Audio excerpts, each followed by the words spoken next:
ሰላም ጤና ይስጥልኝ። ውድና የተከበራችሁ የቻናሌ ቤተሰቦች እንዴት አላችሁ? በያላችሁበት ሰላማችሁ ይብዛ። ለዚህ ቻናል አዲስ ከሆናችሁ ሰብስክራይብ፣ ላይክ፣ ሼር እያደረጋችሁ አበረታቱኝ ቤተሰብ ሆኖ ለማለት እወዳለሁ። በአዲስ ቻናል መጥቻለሁ። እንግዲህ ምሳሌ ድራማን ወደ እናንተ እዤላችሁ መጥቻለሁ። ተወዳጅና አስተማሪ የሆነውን ድራማ ማለት ነው። መድብል እንግዲህ ለወንድሙ ለብሩክ ደርሶለታል። ብሩክ ታግቶና ለረጅም ጊዜ ጠፍቶ ነበረ። አሁን ግን ካለበት ተገኝቷል ማለት ነው። ምክንያቱም አግቶት የነበረው ዝናና ካሌብ ሞሲሳ ነበሩ።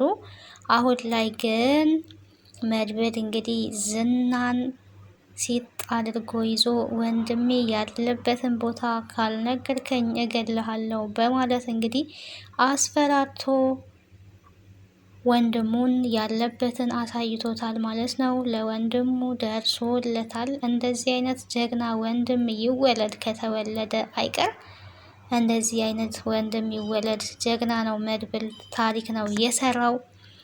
ዝና እንግዲህ ኃይለኛ ነኝ እኔ ያበበ ደንበሳ ልጅ፣ ከኔ የሚስተካከል ወንድ ማን ነው በማለት እንግዲህ ብዙ ፉከራዎችን ሲፎክር አይተነዋል።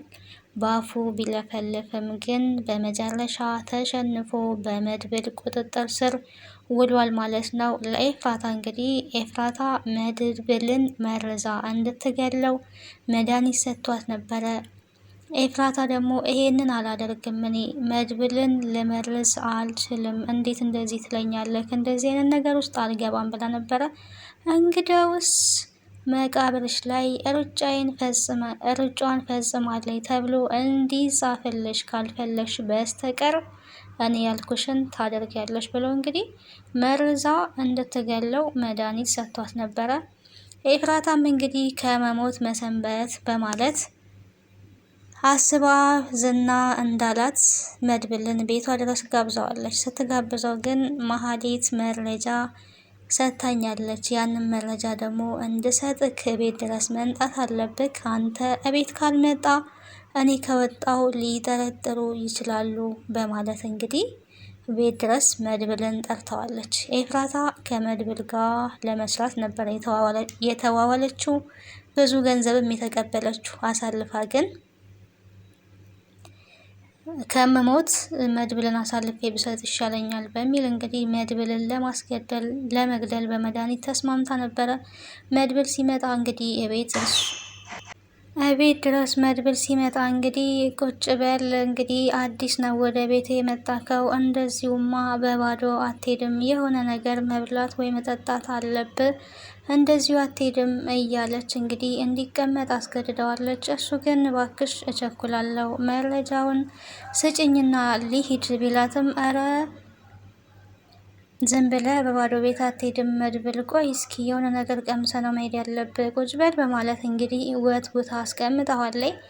እሱም እሺ ብሎ ከተቀመጠ በኋላ ወደ ጓዳ በመግባት 2 ቢራዎችን ነበረ ይዛ የመጣችው። ቢራዎቹን ይሄ ይሻልካል ወይስ ይሄ ይሻልካል ካለች በኋላ ይሄንን ክፈችው ሲላት እንግዲህ ዞር ብላ ብርጭቆ ላይ መድኃኒቱን በመጨመር ከዛ ቢራውን ቀጥታ ስትቀያይርና ልትሰጠው ስትል ግን እሱ እየተመለከታት ነበረ።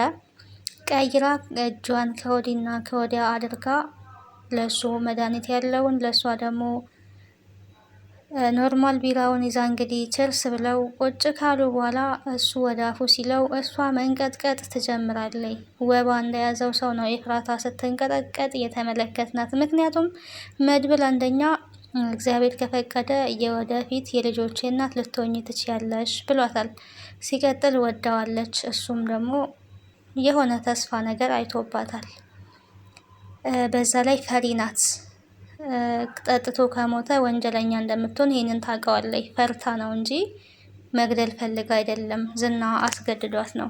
ስትንቀጠቀጥ ግን ወዲያው ነቅቶባታል። እሱም አልጠጣውም እየተመለከታት ምንድን ነው ታዲያ? ምን ሆነሻል? ምን ያንቀጠቅጥሻል? ፈርተሻል? የወንሹ ነገር አለ? የተፈጠረ ነገር አለ ስላት አይ ዝም ብዬ ነው፣ አይ ዝም ብዬ ነው። ልትጠጣው ነው ታዲያ እያለች ስትንቀጠቀጥ እሱም ግራ በመጋባት ምን ሆነሽ ነው ይላታል። እሷ አይ ምንም ምንም እያለች እንግዲህ መንቀጥቀጡ እንግዲህ ቀጥሏል ማለት ነው። በዚህ መሀል ነበረ ዝና የደወለው። ዝና ሲደውል ደነገጠች። ስልኩን ማንሳት አልቻለችም። ምክንያቱም መድብል የሚያውቀው ከእሱ ጋር እንደምስራ ነው እንጂ ከዝና ጋር ሌላ ውል እንደጀመረች የሚያውቀው ነገር አልነበረም እና እንግዲህ ምንም አማራጭ የላትም። አንሺው ማን ነው የደወለው ሲላት ዝና ነው አይደል ብሏል። በጣም ጠርጣራና ንቁ ጀግና ነው በነገራችን ላይ መድብል እና ዝና ነው አይደል የደወለው ሲላት አይ ነበር ስለነበረው ከዛን አንሺው ቢላትም ማንሳት አልፈለገችም። ስልኩን ብድግ አድርጎ ክፈችና አንሹ። ምንድን ነው? ከዝና ጋር እየተነጋገርሽ ነበረ? ዝናን ቀጥረሹ ነበረ? ኤፍራታ እያመንኩሽ እየካድሽኝ ነው? አብረን እንድንሰራ ያን ሁሉ ገንዘብ ስለሰጠውሽ ስላመንኩሽ ምን ዝናን ቤት ቀጥረሹ ነው? አልገባኝም።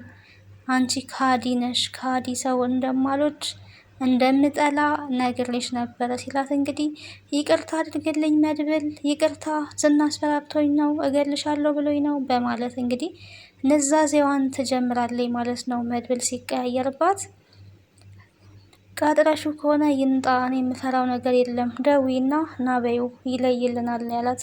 አይ እንደዛ አይደለም ስትል ነበር። እና ምንድን ነው? ምን አድርገሽ ግደይ ብሎሽ ነው? አይ በማለት እንግዲህ ምን ልታጠጭኝ ነበረ? ይሄንን ልታጠጭኝ ነበር? ዝና ነው መድኃኒት የሰጠኝ በማለት ሁሉንም ነገር ትናዘዛለች። እራስሽ ትጠጫታለሽ፣ ለእኔ ሞት ያዘጋጅሽውን እራስሽ ትጠጫለሽ ብሎ እንግዲህ ለእሱ የተቀዳውን ቢራ ሊያጠጣ ሲል እባክህ መድብል ይሄ መድኃኒት ነው፣ ይሄ መርዝ ነው፣ እባክህ ይቅርታ አድርግልኝ በማለት ትወተውታለች። እንግዲህ መድብልም ተረጋግቶ አሁን ደውለሽ እኔ ያልኩሽን ታረጊያለሽ፣ ዝናን እቤት ድረስ ትጠሪዋለሽ። መድኃኒቱን ጠጥቼ እንደ ሞት አይደለ የተፈለገው? ስለዚህ እኔ እንደ ሞተ ሰው ሆናለሁ፣ እሱን እቤት ትጠሪዋለሽ። መድኃኒቱን ጠጥቶ እያጣጣረ ነው፣ ሊሞት ትይዋለሽ፣ ደዊ አሁኑኑ ቀጥታ ብሎ ያስደውላታል። እንግዲህ የተጠቀመው ሲስተም እንግዲህ በጣም ደስ የሚል ሲስተም ነው። ኤፍራታም እየተንቀጠቀጠች ማድረግ አለብሽ እኔ ያልኩሽን የማታረጊ ከሆነ እኔም ገልሻለሁ፣ እኔን ለማጥበል ብቻ ነው ወይ የምትረጋጊው ብሎ እንግዲህ አስደውሏታል። ደውላ ቀጥታ እንዲመጣ አድርግ ያለው አሳክቻለሁ፣ ለሊሞት እያጣጣረ ነው በይ እንደተባለችው እንደዛ ነው ያለችው ማለት ነው። ዝናም እንግዲህ ዋትሳፕ ላይ ፎቶ ላኪልኝ ነው ያለው። መድብል እንግዲህ ተዘልሎ ተኝቶ የሞተ ሰው መስሎ ፎቶ ተነስቶ ተልኮለታል በዋትሳፕ። ዝና እንግዲህ በደስታ ለዚሁ ነበር እኔ ያዙኝ ሊቀቁኝ ሲል የነበረው ይሄ የማይረባ የታባቱ ዛሬ የድል ቀናችን ነው፣ አንድ ትልቅ ስራ ሰርተናል አሰናብተነዋል በማለት ለአብሮት ለሚሰራው ባልደረባውን ጨካኝ ለሆነው ለካሌብ ሞሲሳም እንግዲህ ለካሌብ ሞሲሳም ደውሎ አሳክተነዋል ዛሬ የድል ቀን ነው እያለ መኪና ውስጥ ሆኖ እየተናገረ ነበረ። ሄጄ ማጣራት አለብኝ ብሎ እንግዲህ